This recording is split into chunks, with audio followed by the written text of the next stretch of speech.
Salut à tous, c'est Clément, j'espère que vous allez bien. Moi ça me fait très plaisir de vous parler dans cette période sombre, mais c'est pas grave, on va y aller tout de suite. Bien sûr, comme toujours, le t-shirt Objectif Grip. Les gars, si vous l'avez toujours pas, franchement, commandez-le, lien dans la description, allez-y quoi. La Grip Army, j'espère que vous avez kiffé ma précédente vidéo. Cette vidéo là, vous allez encore plus l'aimer. Dans cette vidéo, on fait une petite interview avec un viewer, un abonné, qui est venu me parler par commentaire. Donc c'est une sorte de podcast un petit peu. Si vous adorez ce format, n'hésitez pas. Je le ferai avec plein de monde. Juste envoyez-moi un message sur la page Facebook et je vous répondrai et on mettra ça en place. Ça fait vraiment plaisir, c'était vraiment cool. J'ai mis beaucoup de boulot, de travail dans cet editing là, dans cette vidéo là. J'espère qu'elle va vous plaire. N'hésitez pas à me le dire en commentaire s'il vous plaît.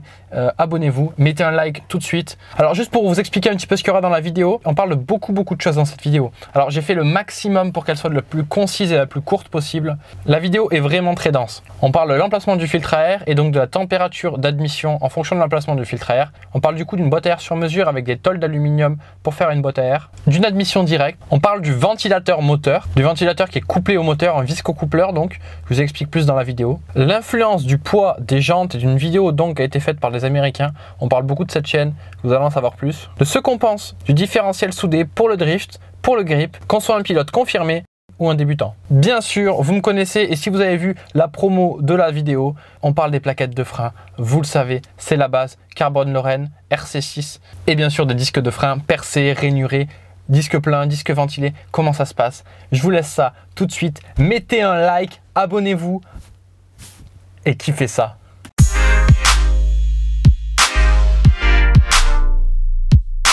Restez jusqu'à la fin pour la surprise, j'ai prévu un petit truc, vous allez comprendre. Bonne vidéo. Salut à toi Quentin, c'est ça? C'est ça même. Ton sujet vidéo vachement sympa, je mets un filtre à air tout bas. Moi perso, je suis sur un vieux diesel en fin de vie, donc j'en mets pas. Donc j'ai failli te répondre bêtement, non, vas-y, n'en mets pas, tu vas gagner 5 chevaux. Et ensuite, tu nous as fait voir ton compartiment moteur. Ouais. Par rapport à ça, je me demande si c'est intentionnel ou si c'est parce que c'est pas fini. Est-ce qu'il y a une importance quelque part? J'ai vu que tu avais gardé ton ventilo moteur, mais apparemment que tu avais mis un radiateur modifié. Ouais. Donc tout un tas de petites questions comme ça. Salut, c'est sympa ton filtre, sauf que tu aspires que de l'air chaud du moteur, non, donc c'est un peu contre-productif. C'est pas le tien, c'est Dark Peak qui me dit ça. J'allais te dire ça.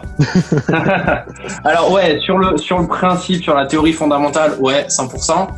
Maintenant, déjà, le premier truc, c'est qu'il y a une boîte à air qui va arriver, une boîte à air sur mesure, dans le sens où, en gros, c'est des feuilles c'est de la tôle d'alu, qui va arriver pour cloisonner en fait un apport d'air frais, un peu en surpression entre guillemets, bon voilà, un peu dynamique. Donc voilà, déjà il y aura pas d'entrée d'air ultra chaud. Ok, actuellement oui, mais voilà. Ensuite, quand on roule, il y a quand même pas tant d'air chaud que ça, premièrement, et deuxièmement, il y a quand même un intercooleur après derrière, donc l'air est un peu chaud quand on l'aspire certes. Après il est refroidi. Honnêtement, ça change pas énormément le truc. Ce qu'il faut comprendre, c'est que dans tous les cas, la boîte à air d'origine elle est ultra restrictive. Il y a un gros coude à l'entrée. Et le diamètre est vraiment minuscule. Donc dans tous les cas, c'est mieux que d'avoir une boîte à air qui apporte de l'air frais, mais en quantité ultra infime en fait. Parce qu'au final, c'est la quantité d'air, la masse d'air qui compte et voilà. Il vaut mieux. Je comprends mieux. Après, je connais pas l'utilisation que t'as ta caisse. Est-ce que tu fais, apparemment, tu parles beaucoup de montagne, donc ça va, tu roules tout le temps. Est-ce que tu fais beaucoup de drift, beaucoup de drag? Et dans ces cas-là, tu n'as pas beaucoup d'entrée d'air frais, quoi. Surtout quand tu driftes, il y a plus d'air chaud que d'air frais, ça c'est sûr. Exactement. Ouais, comme tu dis d'ailleurs, j'ai le radiateur. Le radiateur, il fait quand même beaucoup de vent, c'est-à-dire qu'on sent entre le trou de la portière et de l'aile, on met sa main, on sent vraiment un flux d'air à l'arrêt. Donc s'il tourne tout le temps avec le moteur, du coup c'est un viscocoupleur et on sent vraiment ce flux d'air énorme. Donc voilà, il pousse énormément. Donc l'air stagne pas trop dans la baie moteur, même pas du tout. Moi je fais pas de drift, d'où le nom de la chaîne Objectif Grip, même si je pense que je vais faire un petit projet drift un jour parce que j'ai de plus en plus de questions là-dessus. Mais ouais, je fais beaucoup de montagnes, il y a du circuit quand t'es en ligne droite ou même en virage dans l'axe, on va dire, t'as de l'air frais qui arrive, ouais. Mais honnêtement, même si ça change un petit peu, mais ça va changer quoi, 5 chevaux, on n'est pas à ça près quoi. Dans l'absolu, il vaut mieux pas faire ça. Ah non, je suis absolument pas du type faut pas blanc ou noir. Hein. Moi, c'est simplement, j'ai l'habitude de rouler avec des caisses pour AV, en majorité diesel. Donc, par exemple, que tu bouffes de l'air frais, de l'air chaud, de l'air propre, pas propre, il s'en fout. Voilà. Ça reste un diesel, c'est un moteur de travail, c'est pas fait pour faire du sport. Ah bah oui, clairement. Donc du coup, ouais, c'est pour ça que je t'ai posé la question, as-tu un capteur de température d'admission? Moi, ce que j'ai, c'est un capteur, un débitmètre d'air, donc c'est un capteur de débit massique d'air, donc qui te dit il y a 3 kg d'air par seconde qui passe. et il s'en fout en fait de la température de l'air. Le truc, c'est que à volume égal, mon turbo il aspire un volume donné. Du coup, c'est mon débit volumique qui est constant. Et à volume égal, forcément, plus l'air est chaud, moins il y a de masse d'air. Donc forcément, je vais perdre en chevaux à ce niveau-là parce que je vais avoir moins d'air qui va rentrer, moins de kilogrammes d'air qui va rentrer. Donc forcément, je mettrai moins d'essence et forcément, il y aura moins de chevaux. Mais voilà, 10 degrés, c'est pas non plus énorme. Et l'air qui sort du moteur, il est pas non plus à 50 degrés ou 160 degrés. Donc ça change un petit peu, oui, on perd un peu des chevaux, mais c'est pas dramatique, surtout que si j'avais gardé la boîte à air d'origine, ça aurait été pire que ce que c'est actuellement. Donc voilà. Mais encore une fois, il y a une petite boîte à air cloisonnée qui arrive derrière. Et d'ailleurs, c'est ce que je conseille à tout le monde. C'est soit une entrée d'air, ce qu'on appelle dynamique, avec un trou dans la calandre ou quoi. Bon voilà.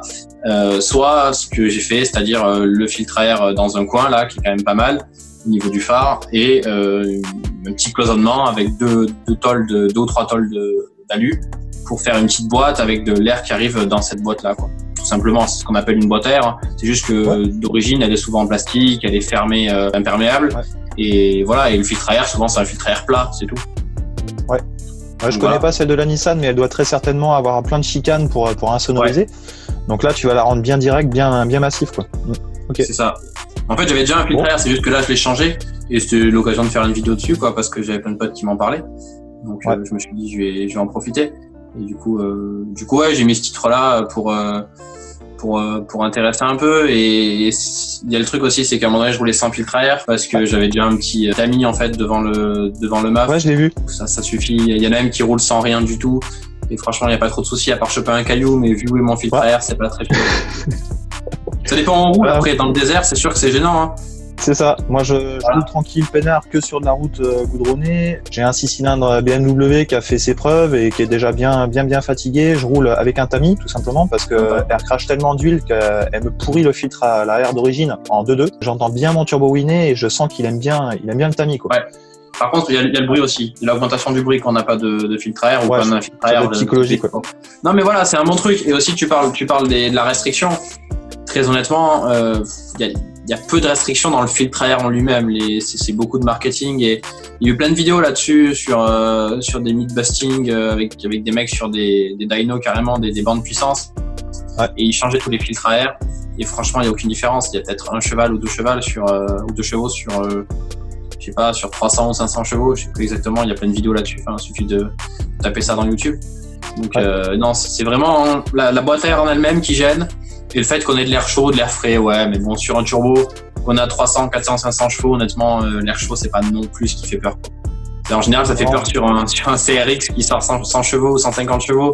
Enfin, peu importe la voiture, en atmo. Là, oui, de suite, l'air chaud, il fait un peu peur parce qu'on veut le moindre cheval, quoi, voilà. Le filtre à air papier, c'est avant tout un filtre. Et il filtre à tant de microns.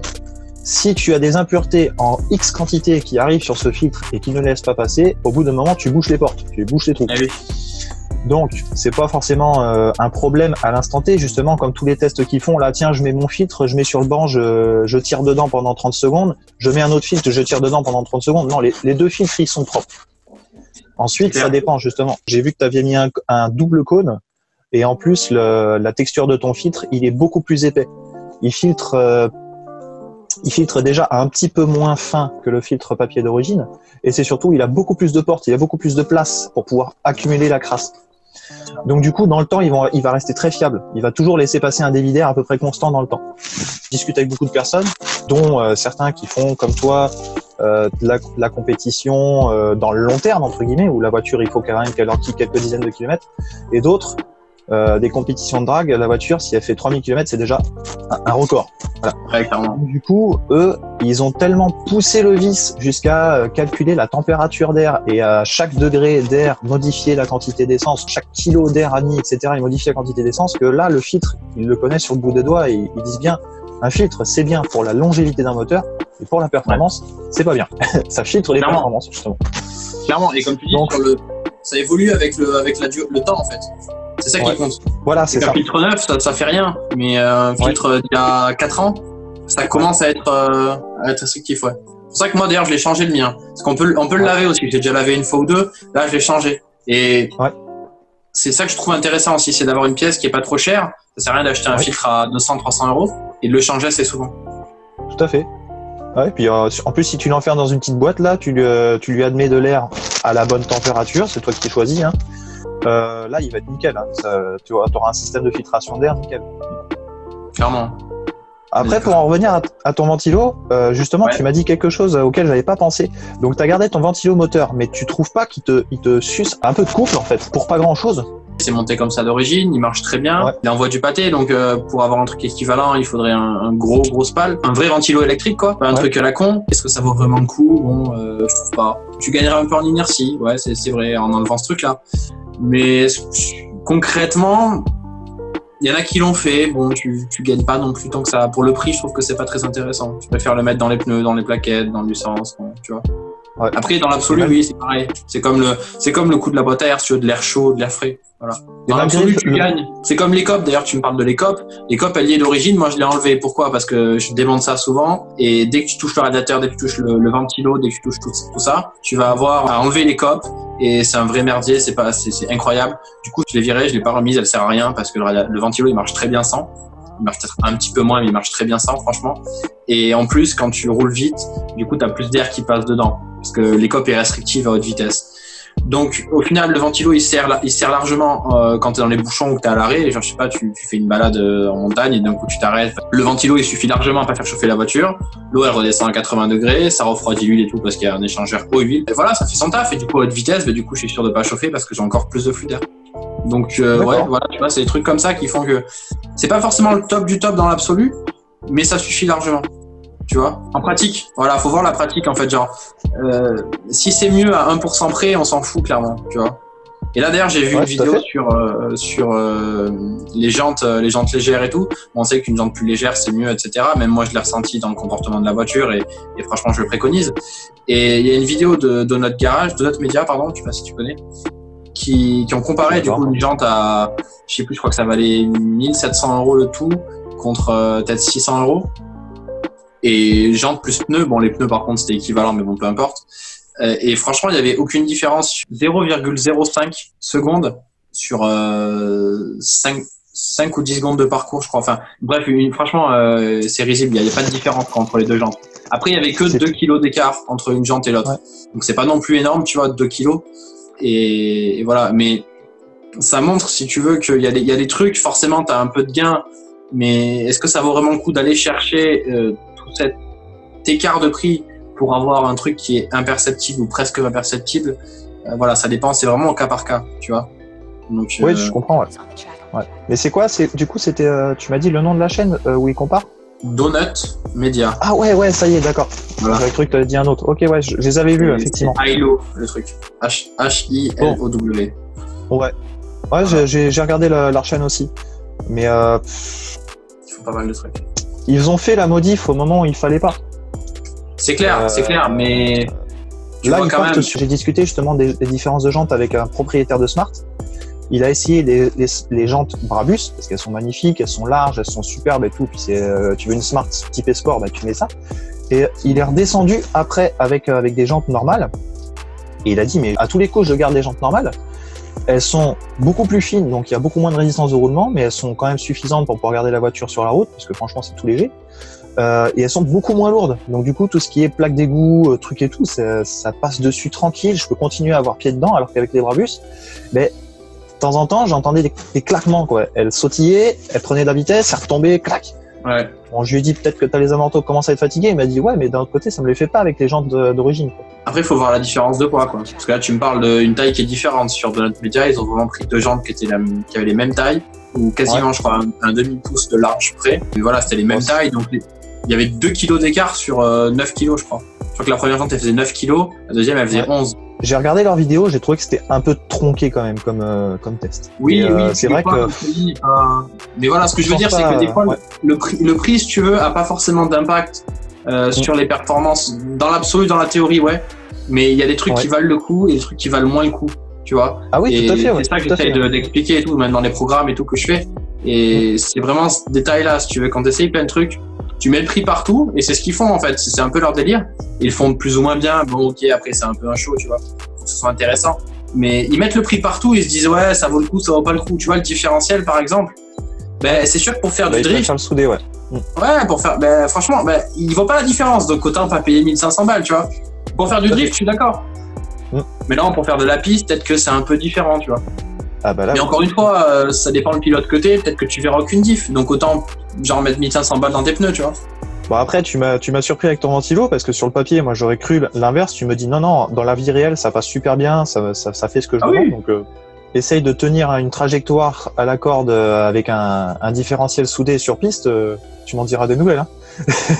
Donc voilà, que du drift, Comme un kart, tout va hein. bien. Ouais. On sent en kart, et encore en kart, justement, on lève la roue avec la chasse et tout. Mais Ouais, voilà. c'est gênant souvent. Ouais. Et bon, je sais pas, on verra sur un projet drift, pourquoi pas. Ça dépend où tu te trouves là-dedans aussi, toi, tu vois, voilà. Si t'es un pilote vachement confirmé ou si t'es un débutant et que, en tous les cas, tu verras pas la différence. Tu vois ce que je veux dire? Ouais, tout à fait. Donc ouais, il y a ça à prendre en compte aussi. Mais ouais, c'est vrai que c'est dur de trouver ce qui joue vachement le jeu, enfin, ce qui fait vachement la différence ou pas, tu vois. Et d'ailleurs, là, on m'a parlé des plaquettes, j'ai un pote qui veut changer ses plaquettes de frein.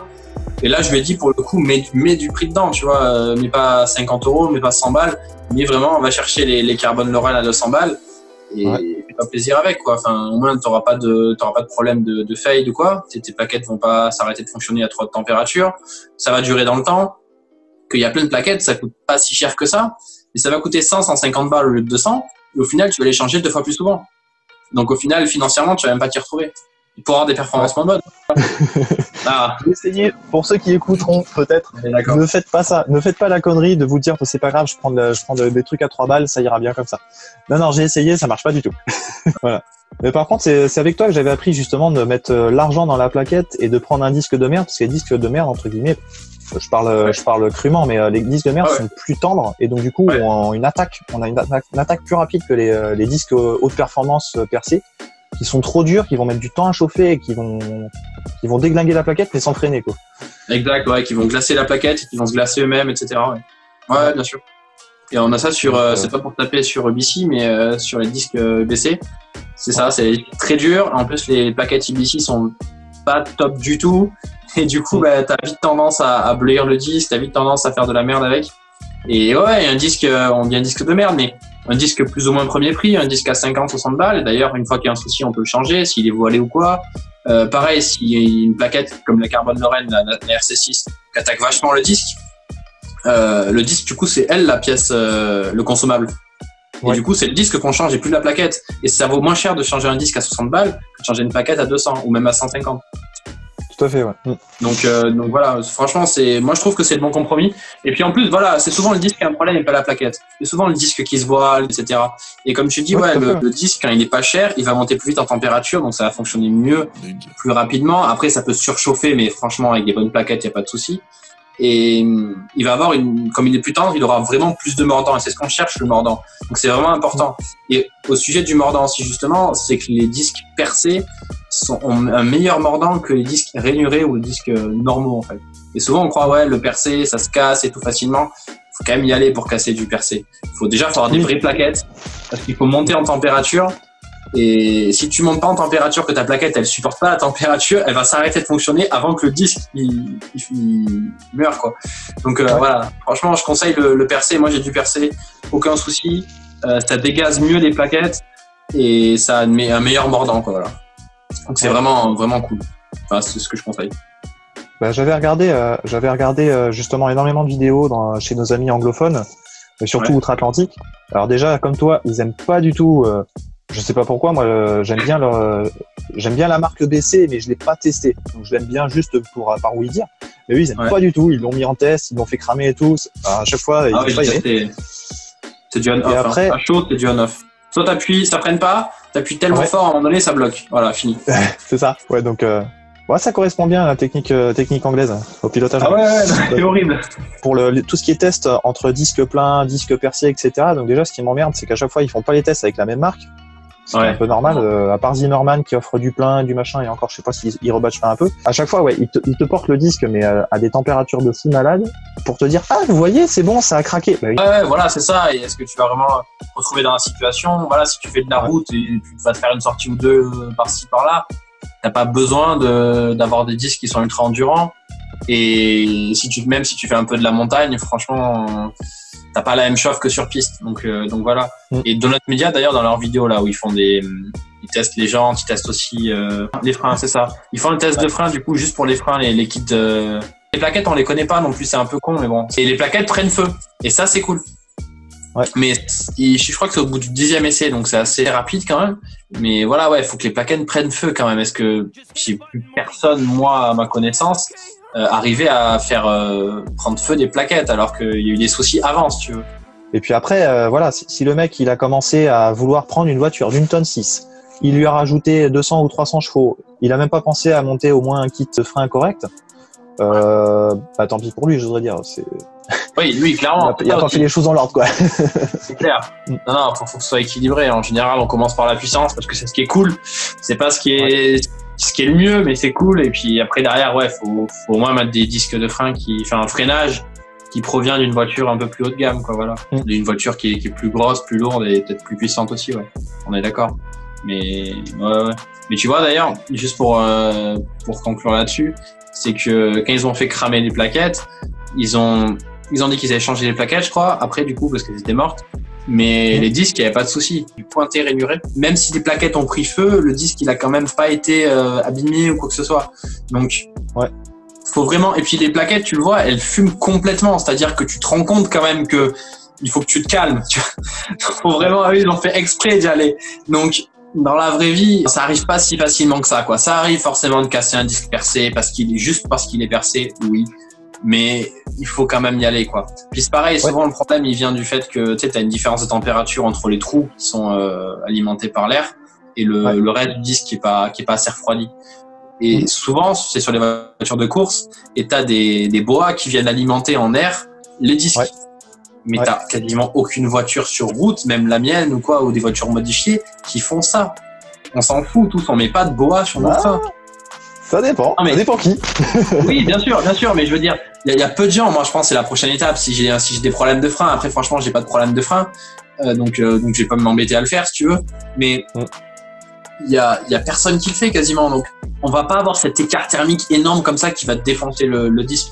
Donc voilà. Et par contre, on va avoir ce mordant, on va avoir la perte d'inertie aussi parce que le disque est plus léger. Mais si le disque est plus léger, du coup, il chauffe plus, donc c'est pas forcément bénéfique. Oui, voilà. Mais il a moins de matière pour emmagasiner les calories, donc. Ouais, voilà, c'est ça. Du coup, il tourne aussi plus vite, mais c'est un peu le serpent qui se mord la queue, franchement.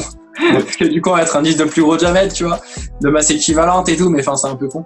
Donc, donc je parle pas de ça, je parle pas de la masse, mais en tout cas, t'auras pas cet écart de température énorme, ni on pourra avoir le mordant, etc. Est-ce que tu voulais dire quelque chose pour conclure? Non, il n'y a pas de problème, sauf si tu relances un autre sujet sympa, et dans ces cas-là, je serais très très heureux de rééchanger avec toi. Ouais. Ah, ben, toujours, qu'est-ce que tu proposes? Justement, j'attends de voir ce que tu proposes. De temps en temps, tu nous passes les amortisseurs, je dis tiens, le filtre à air et tout, sympa et tout. Ouais, les amortisseurs, ça va arriver, ouais. Là, ce soir, j'ai mis une vidéo sur le nettoyage du pare-brise. Je sais pas si t'as vu. Ouais. Non, voilà. Pas encore. Bah, tu regarderas. L'intérieur du pare-brise, super important. C'est souvent celui qu'on oublie, qu'on sait pas faire. À l'extérieur, c'est facile, coûte cher et même s'il y a une façon un peu plus, un peu mieux de nettoyer en profondeur si tu veux le pare-brise extérieur, mais souvent le Karcher ça suffit largement. Le problème c'est l'intérieur quand il devient dégueulasse avec la fumée, avec la graisse des plastiques si tu veux qui monte vers le pare-brise. Tu sais, t'as cette couche grasse à l'intérieur qui est dégueulasse quand il fait nuit. Du coup ouais, je voulais t'offrir un petit cadeau là pour te remercier de l'échange. Ouais. J'ai l'impression que t'es intéressé quand même par la prépa auto ou la perf un petit peu, non? C'est un peu sur diesel, mais... Je fais avec ce que j'ai, en fait. Ah, voilà, c'est ça. Non. En fait, je suis passionné par la mécanique depuis très très longtemps pour la faire courte. J'ai été un tout petit peu vers la performance, sauf que j'en ai pas les moyens. Et maintenant, je reviens vers la collection. Et la collection, finalement, c'est assez jouissif parce que déjà, on peut trouver des 4L, on peut trouver n'importe quoi à tous les prix. Ouais. En la restaurant, on la connaît par cœur. Et en la connaissant par cœur, la prépa, elle arrive d'elle-même. Tiens, ils ont fait ça comme ça à l'époque parce qu'ils n'avaient pas les moyens ou ils savaient pas faire, etc. Tiens, tu modifies ton petit passage, tu modifies ceci, tu commences à apprendre comment fonctionne un carbu, du coup tu t'intéresses au mélange air essence et petit à petit la prépa soft, elle arrive toute seule. T'es d'où exactement? Telro, Poitiers, etc. Ce que je te propose, c'est je voulais t'offrir donc au choix soit un programme entretien achabilité qui va donc du coup arriver là, c'est à l'occasion du Nouvel An. Parce que pour le Nouvel An, avec les nouvelles résolutions, les gens qui veulent du coup, prendre des nouvelles résolutions sur la bagnole et améliorer leur caisse, je dis je vais faire un gros pack, un gros bundle à cette occasion-là, quoi. Et du coup, je me suis dit, tiens, pour l'échange et tout, ça peut être sympa. Je te laisse au choix, soit un truc au niveau entretien et fiabilité qui va arriver avec le classement des huiles, la vanne EGR, pareil au niveau du FAP, les additifs sur l'huile, les additifs carburants, ça c'est tout ce qui est entretien, fiabilité, enfin tout ce qui est, on va dire, pour rouler tous les jours. Et tu as le côté un peu plus préparation, sport auto. Préparation, c'est un grand mot, mais tout ce qui est là-dessus, quoi. Alors le programme, il s'appelle Stop au sous-virage, donc c'est pour surtout pour le train avant en général, parce que c'est pour le McPherson. Et voilà, améliorer son train avant. Et après, t'as le pack PDF aussi. T'as plein de PDF. En gros, t'as la géométrie, t'as les manomètres, il y a les pneus, il y a la pression des pneus. Voilà, il y a tout ça, tous ces trucs-là. Écoute, je préfère profiter de ton expérience peut-être plutôt en prépa et en sport, parce que ça, c'est quelque chose qu'on n'a pas forcément toujours l'occasion de tester. Ouais. Donc si déjà on peut avancer guidé, c'est mieux. Il y a une série donc de 11 vidéos sur la prépa auto, donc qui t'explique du débutant, on va dire, au confirmé. Chacun prend son budget et ce qu'il a envie de faire. Est-ce qu'il a envie de couper son châssis en deux et de souder un arceau dessus, parce qu'il a simplement envie de mettre de bons pneus et des amortos avec le bon réglage qu'il faut. Ça, c'est la série de vidéos. Et le deuxième truc, c'est le pack PDF, du coup, avec tout est sur le site, mais les manos, la pression des pneus, les pneus, la géométrie. Pareil, la géométrie, j'ai beaucoup de questions là-dessus. Donc voilà, quelle géométrie faire, pourquoi, comment, les angles, comment ça marche, qu'est-ce que c'est, qu'est-ce que ça change, voilà. Tout ça. Toutes les infos qu'on cherche en fait quand on débute, quoi. D'ailleurs, qui sont durs à trouver, hein, même plus court. Hein. L'idée, c'est quelle valeur est-ce que tu prends, tout ça, quoi. Et pourquoi est-ce que tu prends ces valeurs-là? Tu testes une géo, je te dis tiens, elle ne fait pas bien à tel niveau. Il y a le train avant qui se balade, par exemple. En virage, justement, t'es en appui, c'est pas au début, c'est une fois que t'es dans le virage, en milieu de virage, boum, elle commence à sous-virer. Pourquoi est-ce qu'elle fait ça et qu'est-ce qu'on change pour ne plus avoir ça, tu vois, voilà, c'est ça. Donc voilà, je te propose du coup de refaire un petit truc après sur le sujet qui te convient, on pourra faire un autre échange comme ça. Et du coup, tu nous diras ce que t'as pensé du truc que je vais te balancer. Voilà. Super, ok. Je te remercie énormément et puis t'inquiète pas, je continue à liker et à commenter. Merci à toi, merci. Non mais j'ai vu en plus que t'étais actif, du coup je me dis tiens, ça sera cool de faire ça avec les membres actifs comme ça, comme toi, quoi. J'ai vu que tu dialoguais beaucoup, c'est sympa. Donc voilà, j'espère que ça te plaît, j'attends ton retour avec impatience, je te balance ça tout de suite dès que je peux et voilà. Bonne soirée à toi, merci encore. Ok, bonne soirée à toi aussi. Donc j'espère que vous avez kiffé cette vidéo. Écoutez, moi ça a été un plaisir de la faire pour vous, très honnêtement. Donc kiffez, mettez un like, un commentaire, abonnez-vous, bien sûr, ça compte beaucoup pour moi. Pour le t-shirt, allez en bas dans la vidéo, il y a un lien. Et pareil pour les programmes, pour le guide géométrie gratuite, c'est pareil, c'est gratuit, c'est cadeau. Dans le lien dans la description, cadeau.objectivegrip.com. Et puis voilà, si vous voulez les programmes aussi, si ça vous intéresse, tout est sur le site. Je vous explique donc comment améliorer le grip de votre caisse. C'est vraiment le moment parfait en ce moment là avec le Corona. Vous êtes chez vous, vous avez tout le temps nécessaire pour apprendre tout ce que je vais vous expliquer, pour mettre en pratique, pour installer tout ça dans votre caisse, commander les pièces, les mettre. Il y a plein de sites qui livrent et tout encore, donc allez-y, balancez ça. Une fois que vous avez mis toutes les pièces sur la voiture, le Corona sera fini et là vous pourrez tout essayer et vous me remercierez. Vous allez vraiment kiffer votre race sur votre bagnole. Sur circuit d'ailleurs, on va aller sur circuit ensemble. C'est-à-dire que j'avais une session qui était prévue juste avant, je vous l'expliquais dans la vidéo précédente. Donc allez la voir, je vais vous la mettre en haut à droite comme d'habitude. Et on va faire du circuit ensemble, du coup je vais vous donner mes dates et mes lieux de circuit, de piste. Et on va pouvoir se rejoindre si ça vous intéresse. Venez, on va rouler ensemble, il n'y a aucun souci. Moi ça me fait plaisir, franchement c'est de la bombe. Merci pour tous vos commentaires positifs, merci pour toutes vos critiques aussi constructives. Je vous écoute beaucoup, il y a une nouvelle caméra, il y a un micro sur la chaîne, petit micro. J'espère que vous m'entendez super bien normalement, le son est top. Et puis franchement merci beaucoup pour tous vos messages d'encouragement, ça me fait vraiment plaisir du fond du cœur. Prenez soin de vous, à plus, roulez bien, essayez, salut.